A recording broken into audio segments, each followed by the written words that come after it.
পরের দিন মিকু বিড়াল ভাবে, আজ আমার ইচ্ছে শের খানের মারা ওই শিকারটার মাংসটা আমি খাই।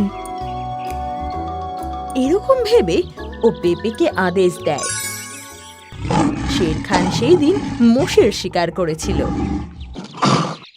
আর সেটাকে নিজের গুহায় রেখেছিল, কিন্তু হঠাৎ সেটা গায়েব হয়ে যায় আর মিকু বিড়ালের কাছে পৌঁছে যায়। শের খানের খাবার চুরির খবর পুরো জঙ্গলে ছড়িয়ে যায়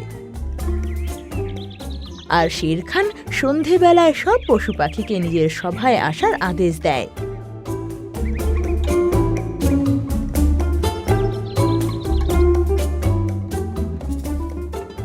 বাহ, এটা তো খুবই বড় শিকার বেরোলো রে, অনেক দিন পর্যন্ত চলবে তো। এটা বলে ও আরাম করে শুয়ে পড়ে।